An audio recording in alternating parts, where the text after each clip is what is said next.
Good morning, guys. Welcome back to my channel. So, let's begin with the chapter number 4, which is advertising as a communication tool. Let me tell you, this is a very important chapter when it comes to the exam perspective. Why? Because it will cover few models, few approaches, which is definitely asked in the paper. And secondly, these approaches will be used in further, subject when we actually complete with 5 to 6 chapter, around 11th or 12th chapter, you will come across these same approaches once again. So it is very important that you understand things here in order to understand things better in chapter number 12. Now, what are we going to do in this particular chapter? Will be first of all communication, advertising as a communication, what is communication, what are the features of communication, of course, the models, implication of marketers, alternative response hierarchy. Now, when it comes to the communication, first of all, we will be understanding what is the meaning of the communication. Secondly, what is the process? And thirdly, what is advertising as a communication tool? Models are very important in this particular chapter. Out of the four things, let me tell you, models are most important. And secondly, if the examiner wants to make paper a little bit easier, he will come up with easy questions from this chapter as well, like what is communication and what is the process of communication. Okay. Alternative response hierarchy is not so much asked in the paper, but it actually come up with a 5 marker or a 6 marker, and you need to be prepared for all the circumstances. Now let's talk about the communication first. If I ever tell you what is communication, now communication में क्या होता है? When you and your friend, if I tell you you and your friend are communicating, you will come up with the idea कि हम बात कर रहे हैं, ठीक है, हम ideas exchange कर रहे हैं. तो there is a thought, there is an idea that you are exchanging.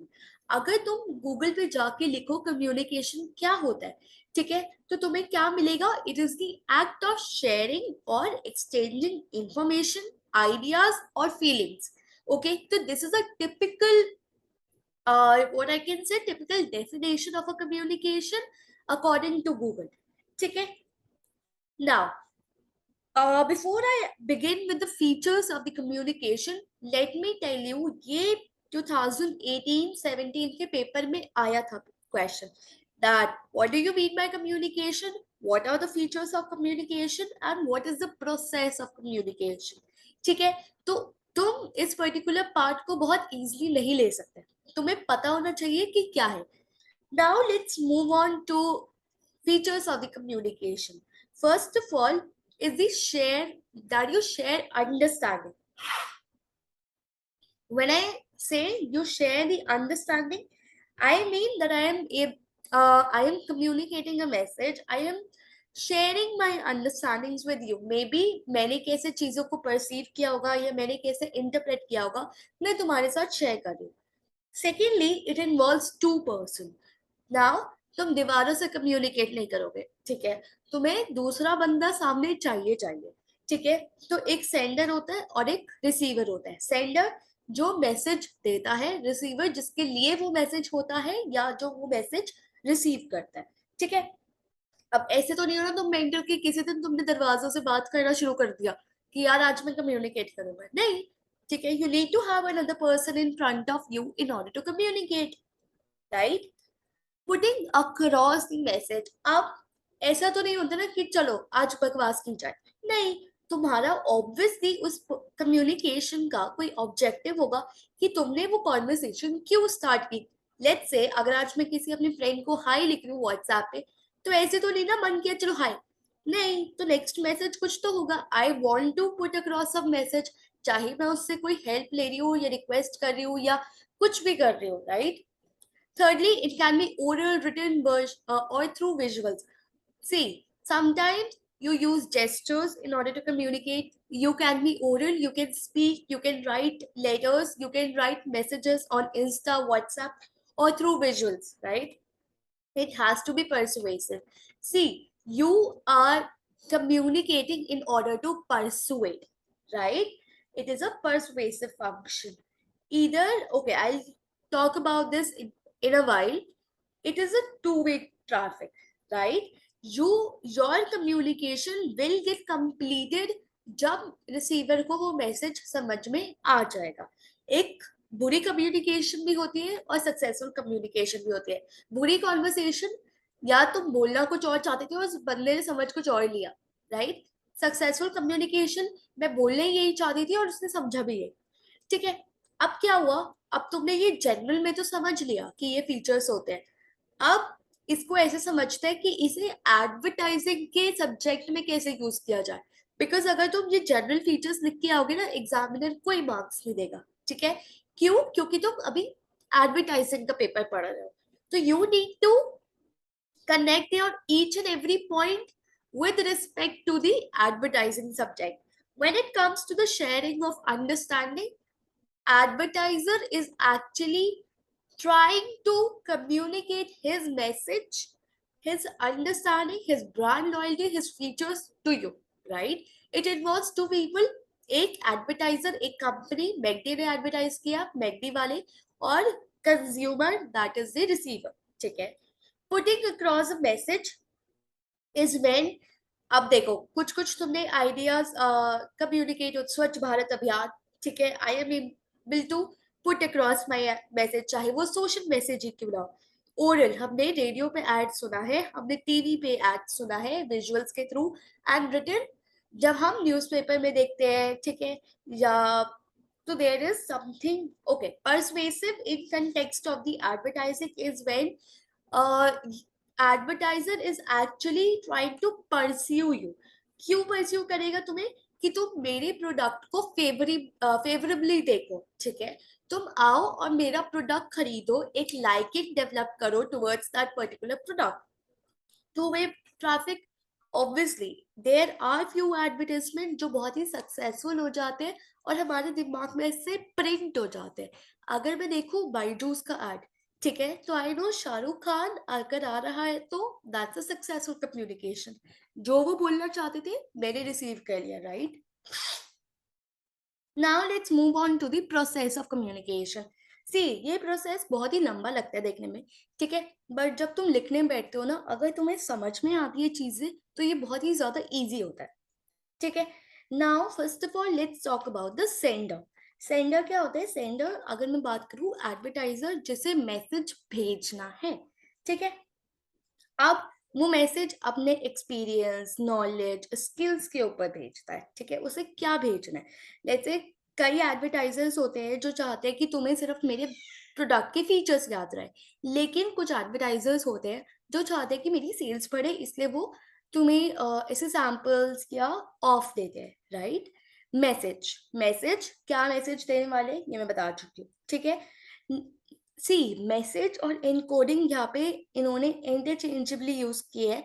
But let me tell you, sender पहले उसे एनकोड करता है. एनकोड मतलब क्या होता है? जब हम अपनी इंफॉर्मेशन को मैसेज के फॉर्म में कन्वर्ट करते हैं. अब कैसे करेंगे? जैसे सिंबल्स यूज कर लिया, ठीक है, जेस्टर्स यूज कर लिए, फिर आता है तुम्हारा मैसेज. तो there is a error in this particular diagram. Make sure that you know कि पहले इनकोडिंग होती है और फिर मैसेज होता है, ठीक है. नाउ इनकोडिंग के टाइम ही जो तुम्हारा मैसेज डिसाइड होता है कि हमें ट्रांसमिट क्या करना है, ठीक है. अब कई होते हैं, लेट्स से जेम्स की एड, अभी मैं नेक्स्ट उसमें दिखाऊंगी जेम्स का एड के एग्जाम्पल, ठीक है. सो अब सेंडर को डिसीजन लगाना है कि यू नो रिसीवर के पास क्या नॉलेज है, क्या अजम्पशन है, क्या एडिशनल इंफॉर्मेशन है जो उसे रिसीवर को भेजनी है, ठीक है. तो वो क्या करता है? एक मैसेज फ्रेम करता है. Then comes the media.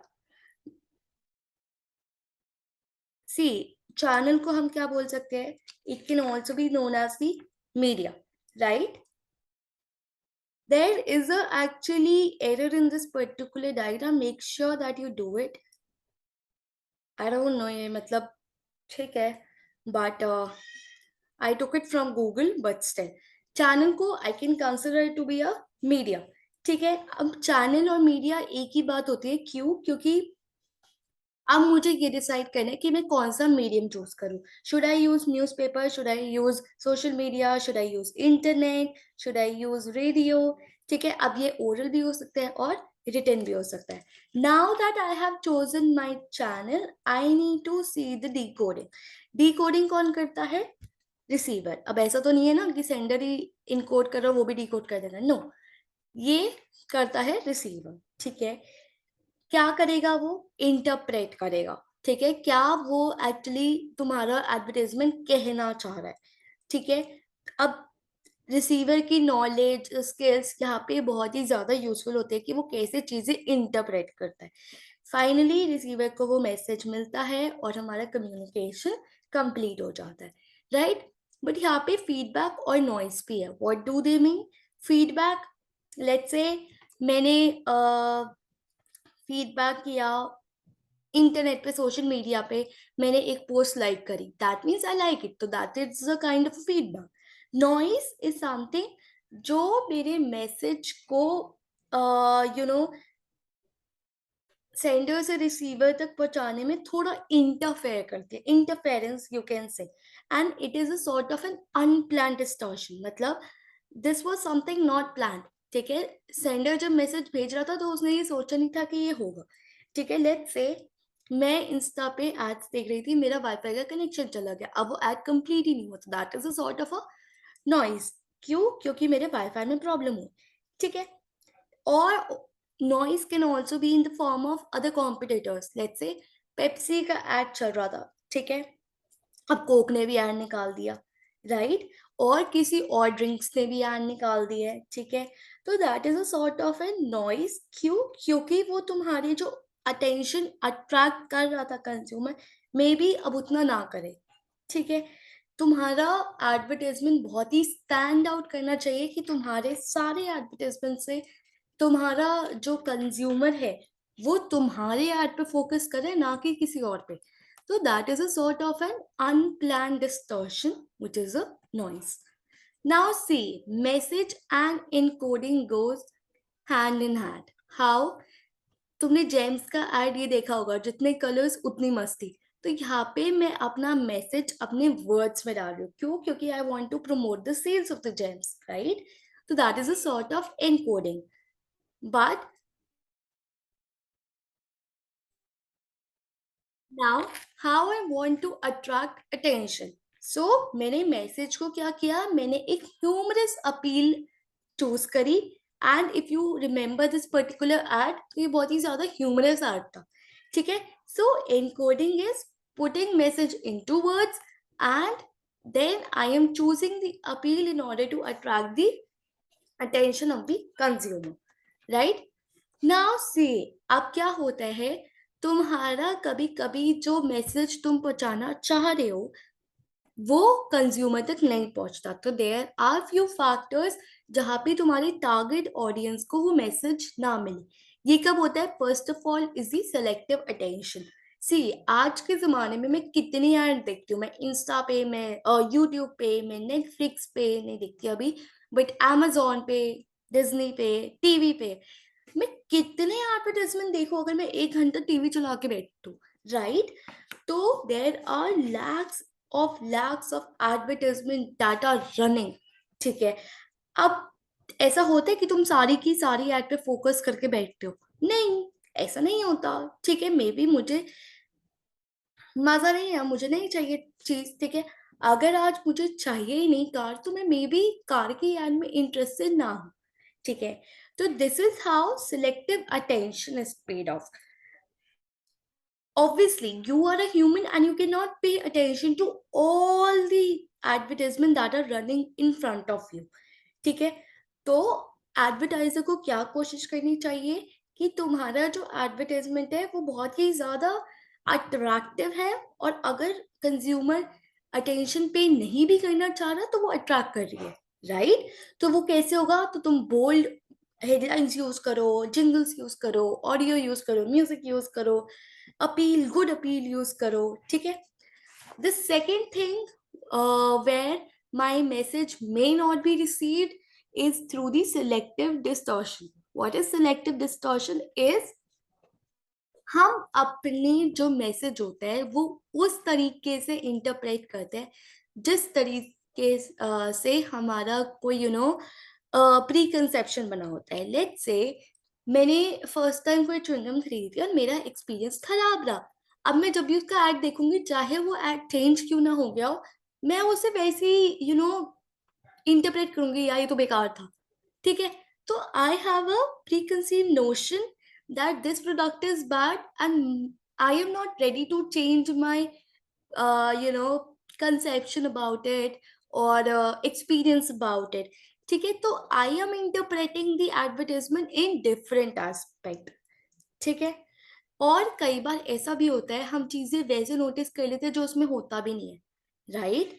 तो this is very complex thing कि जो तुम मैसेज पहुंचाना चाह रहे हो वो बहुत ही ज्यादा सिंपल होना चाहिए, क्लियर होना चाहिए and repetition to the main points. You need to focus on the main points जो तुम पहुंचाना चाह रहे हो. ये नहीं कि तुमने 1 मिनट का एड बनाया, जो तुम्हारा मेन मैसेज था वो तो सिर्फ 10 सेकेंड के लिए दिख रहा है और मतलब 50 सेकेंड इट इज वेस्ट.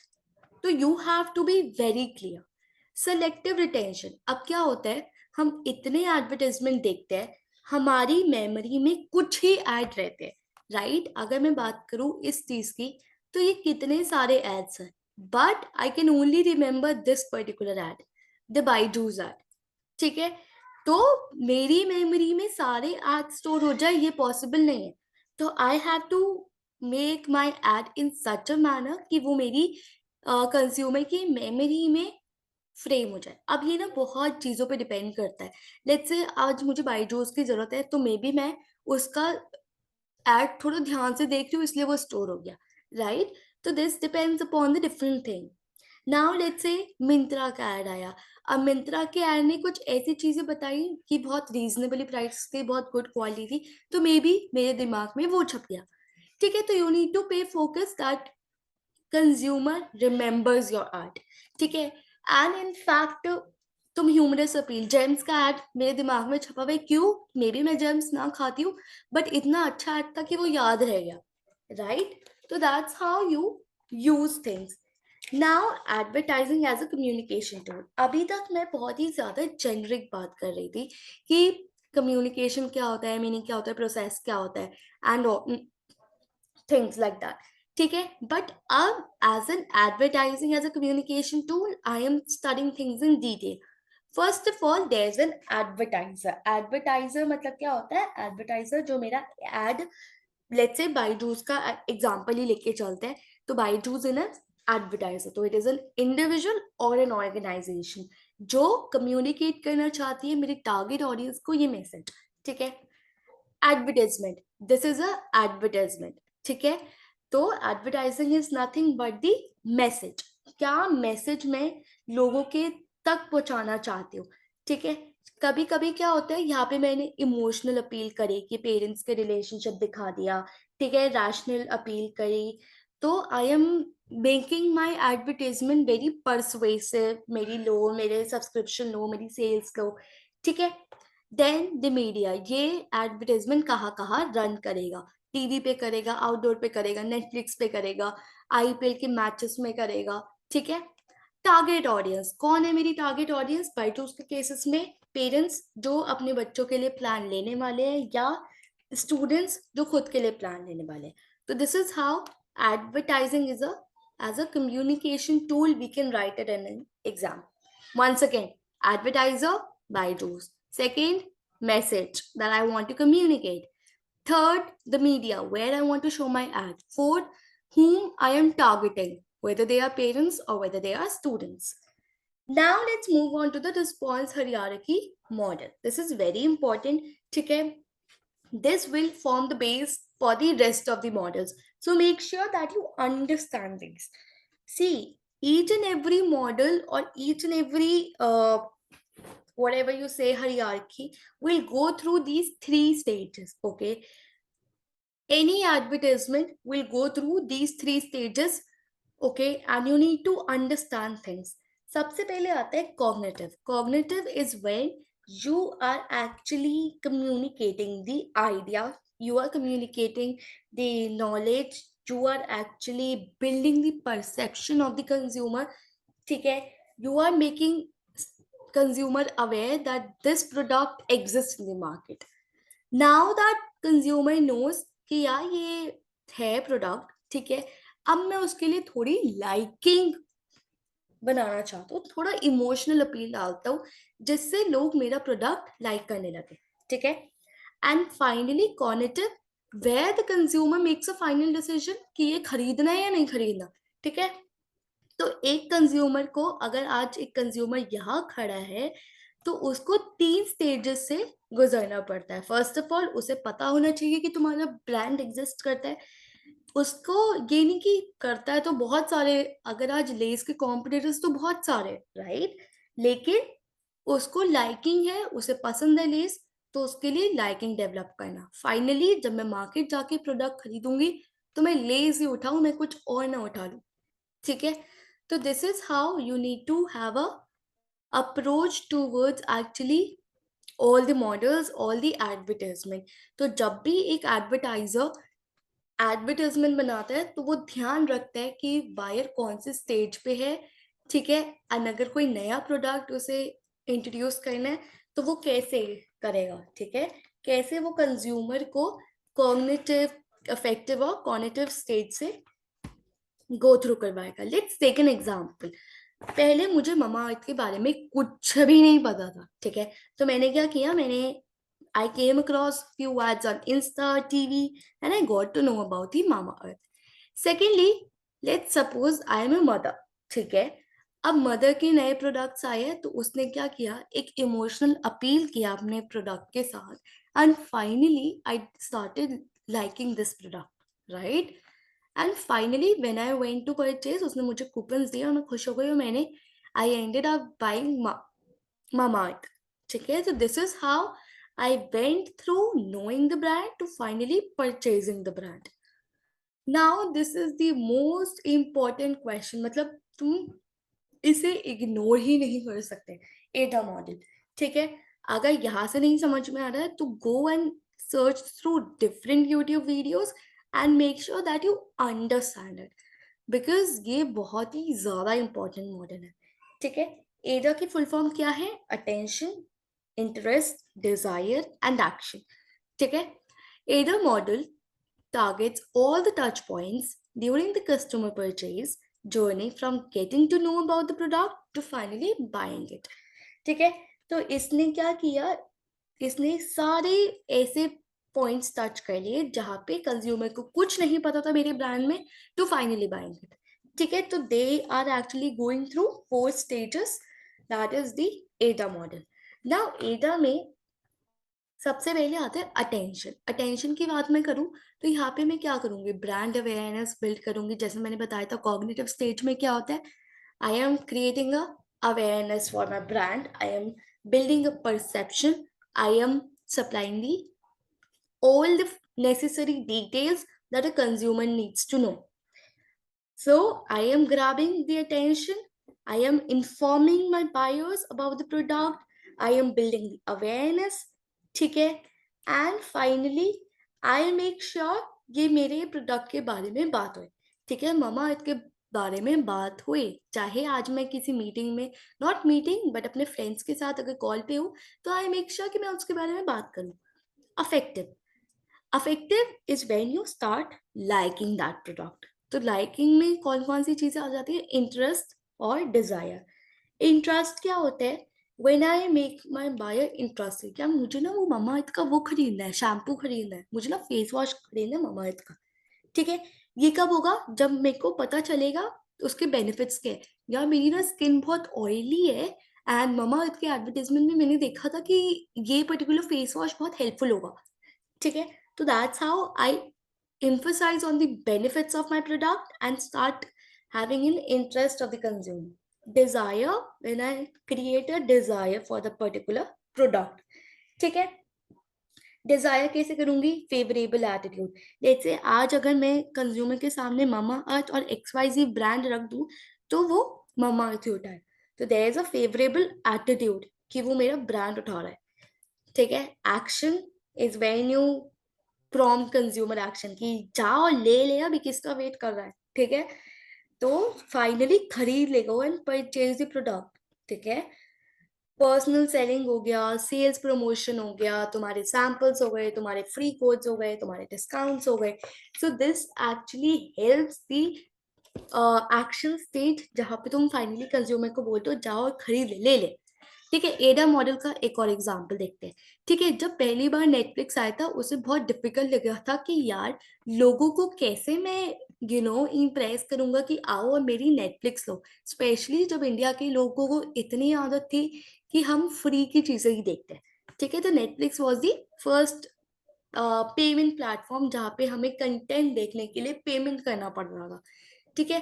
तो दिस इज हाउ उसने कैसे किया इंडियन कंज्यूमर्स को अपने as a customer, first of all उसने अवेयरनेस करी कि यार तुम्हारी ना बहुत अच्छी सीरीज आ रही है एंड जाओ जाओ जाओ जल्दी जाओ, ठीक है।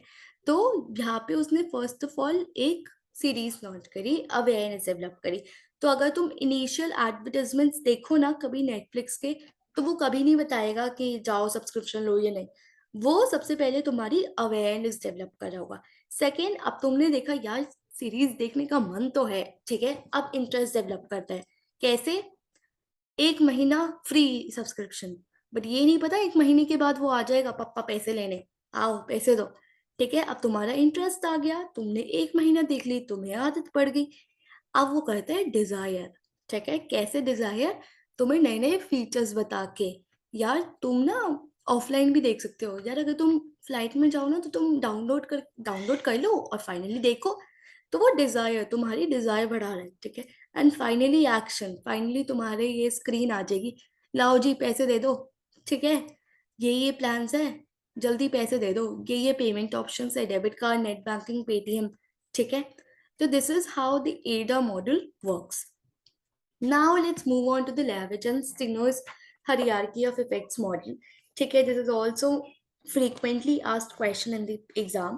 And let me tell you, same चीज, ये तीन चीजों में ही हर मॉडल डिवाइड होता है, थोड़ा थोड़ा फर्क है, थोड़ा थोड़ा वर्डिंग्स का डिफरेंट आ जाता है, ठीक है। कॉग्निटिव स्टेज में यहाँ पे होता है अवेयरनेस, ठीक है। अब इसका ना हम टूथब्रश के एग्जाम्पल से समझते हैं, ठीक है। बहुत ही ज्यादा इजी है ये। लेट्स से आज मुझे एक टूथब्रश खरीदना है, ठीक है। तो मुझे पता ही नहीं कौन से ब्रांड का खरीदूं, मुझे कोई आइडिया नहीं है।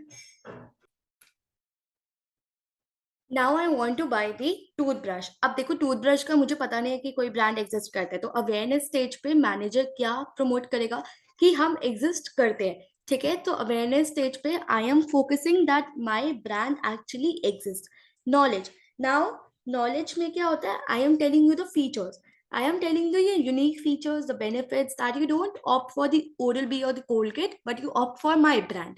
I developed, started have a positive attitude towards my product. Is he liking? ठीक है. Preference that you prefer my product over other products. Conviction is, let's see, अभी भी कंज्यूमर के दिमाग में ना थोड़ा डाउटफुल है, ठीक है। आज तो अगर मैंने उसे फ्री सैंपल चेप दिया तो वो मेरा प्रोडक्ट खरीद लेगी, बट फ्यूचर में जाके क्या वो मेरा प्रोडक्ट फिर से खरीदेगी? परचेज, मैं उसे बहुत सारे पेमेंट ऑप्शंस दे रहा हूँ, या तुम मेरी वेबसाइट पे भी जाके खरीद सकते हो, या तुम पेटीएम भी कर सकते हो, या नेट बैंकिंग भी कर सकते हो, सब कुछ कर सकते हो। So finally purchasing is when you are actually giving out various options and you are making the process of purchase simpler, ठीक है। अगर अब तुम्हारी स्लो वेबसाइट है, सब कुछ पकाऊ सी है, ठीक है, इतनी अट्रैक्टिव वेबसाइट नहीं है, तो मे बी मैं खरीदना ना पसंद करूं, बट अगर तुम्हारी मिंत्रा जैसी ऐप है, बहुत ही बढ़िया, फास्ट, एकदम इजी टू यूज, ठीक है, तो आई विल बी बाइंग। अब तुमने एक नोटिस किया होगा यहाँ पे हरियार्की क्यों बोला गया है? हरियार्की इसलिए बोला गया है बिकॉज कंज्यूमर को यहाँ से यहाँ लाने में बहुत ही ज्यादा मेहनत लग जाती है, ठीक है। इतना आसान है नहीं जितना आसान तुम्हें लग रहा है, ठीक है। अगर यहाँ पे 1 लाख लोग होंगे ना, यहाँ पे मुश्किल से 10 लोग होंगे। तो हरियार्की में क्या होता है, जब मैं एक स्टेज से दूसरी स्टेज पे जा रही होती हूँ, तो मेरे कंज्यूमर्स कम होते रहते हैं। तो the number of consumer moving from one stage to the next reduces as you go through the model. Now, innovation adoption model. Innovation adoption model is very important. ठीक है। इनोवेशन मतलब इनोवेशन से ही समझ में आ रहा है, यहाँ पे मैंने ना कोई नया प्रोडक्ट इंट्रोड्यूस किया अपने ब्रांड का। ठीक है, लेट्स से डव ना पहले शैम्पू ही बेचता था या सोप बेचता था, बट अब उसने ना लोशन भी बेचना स्टार्ट किया है। तो वो कौन सा मॉडल अडॉप्ट करेगा? Innovation adoption model. Same stages same होंगे, बट थोड़ा वर्ड्स का डिफरेंस हो जाएगा। First of all is the awareness. यहाँ पे मैं ये नहीं बताऊंगी कि मेरा ब्रांड एग्जिस्ट करता है, क्यों? क्योंकि तुम्हें पता है कि सोप और उसके लिए तो है ही मेरा ब्रांड। बट मैं यहाँ पे ये बताऊंगी कि मेरे फीचर्स क्या है। ठीक है, लेट्स से मेरा नया प्रोडक्ट क्या है, लेट्स से मेरा प्रोडक्ट लोशन है। तो मैं यहाँ पे ये अवेयरनेस करूंगी कि I have come up with a new product, I have come up with a new category of the product. तो यहाँ पे मैं क्या कर रही हूँ? मैं फीचर्स बता रही हूँ लोगों को। सेकेंडली, कॉग्निटिव स्टेज पे मैं लोगों को ये भी बताऊंगी कि how it is differentiating from other competitors. Secondly, interest पे आती हूँ मैं। इंटरेस्ट में उन्हें उनके यू नो इंटरेस्ट के अकॉर्डिंग चीजें बताऊंगी कि यार देखो, ऑयली स्किन है, ठीक है, तो ये मत करो। Information that is related to my product, ठीक है, that is related to the specific consumer. Evaluation is when you actually try to evaluate. Evaluate कैसे करोगे? लेट्स से मैं, अगर तुमने कोई एडवर्टाइजमेंट देखा होगा, तो वो वहां पे डव को किसी और प्रोडक्ट से कंपेयर करते हैं, चाहे वो नाम ना बताए, बट सिमिलर बॉटल्स यूज कर लेते हैं। ठीक है, तो that is the evaluation when I am comparing my product with the competitors. Trial, कभी कभी तुमने, अगर अब तो नहीं आते, बट न्यूज़पेपर में अगर तुमने देखा होगा, तो फ्री सैंपल्स आ जाते हैं, जाओ और जाके यूज करो। एंड स्पेशली अगर तुमने माई ग्लैम का एडवर्टाइजमेंट देखा होगा, फ्री लिपस्टिक्स, तो दैट इज अ ट्रायल, कि जाओ और जाके खरीदो। एंड कभी कभी ये जो ट्रायल स्टेज है ना, ये बहुत ही ज्यादा इंपॉर्टेंट होती है। क्यों? जैसे अगर मुझे कार खरीदनी है, ठीक है, तो मैं टेस्ट ड्राइव लेके ही खरीदूंगी। तो कभी कभी तुम्हारे जो ये लीड्स होते हैं ना, ये तुम्हें कंज्यूमर में कन्वर्ट करने में हेल्प करते हैं। Finally, adoption. Adoption is when you actually persuading the consumer to buy the product. Adoption, let's say again Myntra वाला एग्जाम्पल, कि मिंत्रा की वेबसाइट बहुत अच्छी है, ठीक है, तो फाइनली उसमें बहुत सारे तुम्हारे पेमेंट ऑप्शंस है। तो you offer the multiple payment options to the consumer that you can actually make payments in such a manner. See, डाव का एग्जांपल मैंने यहाँ पे फिर से एक्सप्लेन किया है, ठीक है। Now the information processing model. Information processing model is when you are trying to inform the consumer. ठीक है, inform कैसे होता है? This is based on an assumption. एक अजम्पशन होती है कि जो कंज्यूमर होता है ना, वो इतना आसानी से कोई चीज खरीदता नहीं है, ठीक है। वो हमेशा एक प्रॉब्लम सॉल्विंग की तरह से लेता है कि अगर आज मैं हिमालय का फेस वॉश ले रहा हूँ, तो मेरी जो पिंपल्स की प्रॉब्लम है वो सॉल्व हो जाए। तो before actually trying to purchase, I am convincing my consumer that yes, it is your problem solver. It is the information that you require to answer all the questions related to your purchase. So जब भी मैं एक कोई brand खरीदती हूँ, तो मैं बहुत ही ज्यादा अवेयर होती हूँ कि यार कौन कौन से कॉम्पिटिटर्स है, क्या मतलब, क्या ये मैं इस पे ट्रस्ट कर भी सकती हूँ, क्या ये मेरे बजट में है या नहीं है। So I am trying to evaluate multiple features, multiple things before I make a final decision to buy the product. So again, this is how the information processing model is used when you are trying to answer all the question of the consumer related to the product. First of all is the presentation. Presentation is when you are making aware. Again, aware, देखो, stages more or less same ही होते हैं, but यहाँ पे ना थोड़ा words का difference आ जाता है। Presentation, अगेन मैं उसे फीचर्स बताऊंगी, बेनिफिट्स बताऊंगी, कॉम्पिटिटर से कैसे अलग है, attention, eye catching headlines use करूंगी, ठीक है, हिमालय फेस वॉश, पिंपल्स को कहो बाय बाय। ठीक है, तो this is how I am using Parineeti Chopra in recent advertisements. तो that is how I am using videos, audios, ठीक है। Second, thirdly, comprehension. When I am evaluating in depth, कैसे मैं प्रोडक्ट के प्राइस बताऊंगी। Now available only for ₹55, now ₹10 discount, now you can get an additional free face wash, sample face wash, ठीक है। Now the effective stage, yielding when you start liking the product. चलो यार, अब ना finally खरीद लेती हूँ। क्यों? क्योंकि ये मेरे बजट में भी आ रहा है, अच्छा प्रोडक्ट भी है, सेफ भी लग रहा है, हिमालय का है, ठीक है। रिटेंशन, अब तुमने एक बार तो खरीद लिया, ठीक है, retention is the memory retention, कि यार जब मैं खरीदने जाऊँ ना तो मुझे बहुत सारे फेस वॉश दिखेंगे, निविया का दिखेगा, हिमालय का दिखेगा, क्लीन एंड क्लियर का दिखेगा, बहुत सारे फेस वॉश दिखेंगे, बट मुझे कौन सा चूज करना है? हिमालय का। क्यों? क्योंकि मुझे उसकी एड याद है। ठीक है, तो दैट इज द रिटेंशन। तो एडवर्टाइजर यहाँ पे सबसे ज्यादा फोकस करते हैं कि तुम्हें चीजें याद हो जो वो बोल रहा है। क्यों? क्योंकि जब तुम सुपरमार्केट में खरीदने जाओगे तुम्हारा दिमाग गोल गोल हो जाएगा। ठीक है, तो तुम्हें याद रहना चाहिए कि हिमालय का ही फेस वॉश लेना है। Finally behaviour when you finally purchase the product. Alternative response hierarchy is more or less same, but यहाँ पे depending upon the different products तुम्हारी थोड़ी approaches change हो जाती है when you actually advertise। तो अभी तक हम चारों मॉडल में हमने यही पढ़ा है कि यार सबसे पहले ना लर्न फील एंड डू। ठीक है, this is a very standard kind of a model जहाँ पे लोग पहले एक प्रोडक्ट के बारे में सीखते हैं कि क्या है। ठीक है, फिर उससे थोड़ा लाइक करना स्टार्ट करते हैं और फाइनली खरीद लेते हैं। ठीक है, तो अभी तक हमने ये किया है। मतलब अगर मैं कोई कार का एडवर्टाइजमेंट देखती हूँ होंडा का, तो सबसे पहले क्या फीचर्स है, क्या माइलेज दे रही है, ठीक है, फिर मैं उसको थोड़ा लाइक करने लग जाती हूँ as compare to Maruti Suzuki, I like Honda do, and finally when I go and purchase it I buy the Honda car. तो that's how I am actually responding to the all four models that we have done till now. But there are other approaches too that you can actually adopt. The second is low involvement, जहाँ पे buyers की इतनी involvement जरूरत नहीं है। ठीक है, अब अगर मैं लेट्स से सोप की बात करूं, ठीक है, सोप में क्या होता है, मैं बहुत ही ज्यादा मल्टीपल चीजें ट्राई करना पसंद करूंगी। लेट्स से मैंने लक्स का देखा तो मैंने आज लक्स खरीदा। ठीक है, मैंने ट्राई किया और फाइनली ट्राई करके मुझे पता चला कि मुझे वो पसंद है या नहीं है। ठीक है, लेट्स से मामा अर्थ, मामा अर्थ का कोई सोप है तो पहले मैं ट्राई करूंगी जब ही तो मैं लाइक करूंगा स्टार्ट करूंगी। ठीक है, लेट्स से आज मुझे कोई डिटर्जेंट खरीदना है। ठीक है, तो डिटर्जेंट पहले मैं अपने कपड़ों पे ट्राई करके तो देख लूं, फिर ही मैं डिसाइड करूंगी कि यार मुझे ये पसंद है भी या नहीं है। तो जो लाइकिंग स्टेज है वो ट्राई करने के बाद आ रही है, right? Salt, so that's how the FMCG's product are mainly that once you buy it, you start using it and then you start having a feeling towards it, right? The third alternative response can be do, feel and learn.